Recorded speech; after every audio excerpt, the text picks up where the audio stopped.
코필러와 코끝 실리프팅을 하면 코를 높일 수 있다고 하던데요. 진짜 성형을 한 것처럼 높아지나요?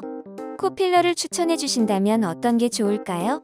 코필러와 코에 실을 넣는 치료로 사실 코 성형을 대신할 수는 없어요. 여러분도 이런 대답을 예상하셨죠? 코필러를 주기적으로 맞는 분들 중 대다수는 사실 결국에는 코 성형을 선택하시는 경우가 많죠. 그런데 만약 성형까지는 생각이 없지만 코가 좀 높아 보이게 하거나 약간 매부리 같은 모양을 교정하기 위해서 필러를 생각하신다면 필러의 성분은 히아루론산 필러를 추천드리고 싶어요. 일정 기간이 지나면 안전하게 녹기 때문에 부작용의 부담이 적다는 게 장점이죠. 그리고 이 히아루론산 필러는 히알라제라는 성분으로 깔끔하게 녹일 수 있기 때문에 혹시라도 나중에 코 성형을 할 때 잔여물을 없게 할 수 있어서 원하는 코 모양을 만드는데 전혀 문제가 되지 않습니다.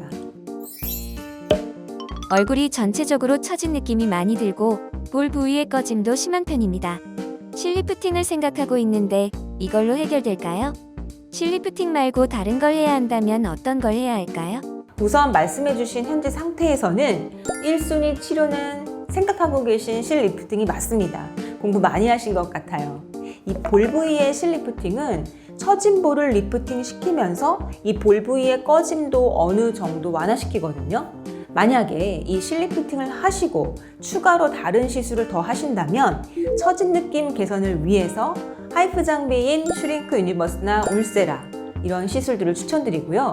또 볼 부위나 이중턱 부위에 좀 무게감이 느껴지신다면 지방을 정리해주는 인모드로 추천드리고 싶어요. 그리고 이 볼 부위의 꺼짐이 실 리프팅으로 모자랄 때는 콜라겐을 재생시키는 또 볼륨 효과를 주는 스컬트라가 좋은 또 추가 치료가 될 수 있겠죠? 얼굴 전체에 모노 실리프팅을 할 생각인데 대략 몇 개 정도 들어가나요? 네, 얼굴 전체를 좀 계획을 해본다면 이마는 한 40에서 50개 정도, 이 볼 부위는 60에서 80개, 또 이중턱 부위도 이 턱 라인 따라서 40에서 50개 정도를 보통 쓰기 때문에 얼굴 전체를 고려하신다면 150개에서 200개 정도를 생각하시면 됩니다. 실리프팅은 녹는다고 하는데 어떻게 리프팅이 된다는 건지 이해가 안 됩니다. 실이 가지고 있는 원리를 생각하시면 됩니다.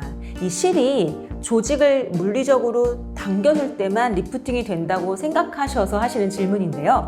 그렇게 생각하면 실이 6개월 지나서 없어지면 당겨주는 힘이 없어지니까 효과가 없어진다고 생각하실 수 있겠죠? 그러나 이 실리프팅의 효과는 실이 물리적으로 조직을 당겨준다는 힘보다 훨씬 더 중요한 원리가 있습니다. 바로 이 실 자체가 이 실이 들어간 주변 피부를 바꿔준다는 거죠. 실이 들어간 부위의 피부 콜라겐이 열등생에서 우등생 콜라겐으로 바뀌는 거예요. 탄력이 없고 헐렁헐렁한 콜라겐들이 탱탱해지고 쫀쫀한 콜라겐으로 바뀌는 거죠. 그렇다 보니 이마에 실을 시술하면 이마 피부가 재생이 돼서 반짝반짝해지고 볼에 하면 볼의 볼륨이 차오르면서 리프팅 되어서 탱탱해지고 또 이 턱 아래 이중턱 부위에 하면 이 턱에서 목 연결 부위가 굉장히 피부가 좀 탄력이 생기니까 샤프해지면서 날렵해지게 되는 거죠. 상한 피부를 그냥 물리적으로 올려주고 리프팅 시키는 것이 아니고요. 이 피부 결, 피부판 자체가